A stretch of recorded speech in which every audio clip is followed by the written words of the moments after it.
Hello and welcome to episode 340 of the Daily Sales Message, where every single day for 340 days in a row now, nearly 365 days, I've provided you with a piece of simple and actionable advice. It's designed to help you feel more confident and sell more stuff too. In today's episode, it's a magical episode. Talk about magicians. And one of the words in sales and selling that I have a real issue with, there's a couple of them, but this one in particular, is the word convince. I don't like that word in a sales context because when you convince somebody of something, it feels like you've exerted their will onto them and you've taken their control and power away, and I've changed your mind for you, as it were. Convincing. I don't like that. When you're selling to somebody, you've got to give them two things. You've got to give them the information they need to make the best decision possible for themselves.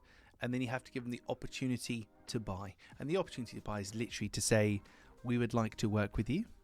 How does that sound to you? Here is the buy now link. Here is the process, blah, blah, blah. So information and opportunity. So on that basis, I hate convincing, because it feels like we're taking the power away from you and the control.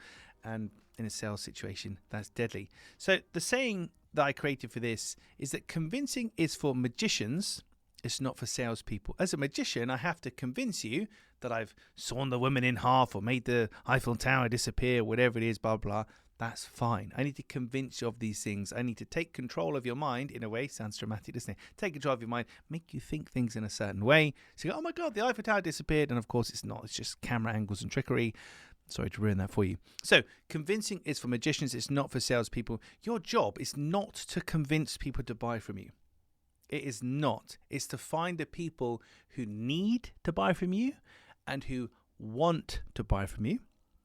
And you give them the information they need about your product or service and the opportunity to buy, and you let them tell you if they want to do it or not. And that's it. So convincing is for magicians, not salespeople. If you find yourself trying to convince people or persuade people, which is another word I hate, just be careful. Your buyer has to feel and actually be in control of things. Don't try and exert your will onto them, because from my experience, when I've foolishly tried this myself in the past or had it done to me or seen my clients and students do, etc., it very rarely ends up going well. Okay, that's it for this quasi telling off edition of the Daily Sales Message podcast. Tomorrow in 341, we're going to take a rest. We're going to have a little bit of a break, and I'm going to explain more about that in tomorrow's episode. In the meantime, if you haven't already, please click the like button, the subscribe button, leave a comment, share this on social media, interact with it in some way. If you can help us reach at least one more person by interacting with the podcast, it helps us just to spread our free and practical sales advice a little bit further. And there's a lot there. This is episode 340. There's 339 other episodes like this, which can be used and actioned almost immediately. Thank you for listening and watching all the way to the end. I appreciate it. I'll catch you tomorrow for another exciting edition of the Daily Sales Message.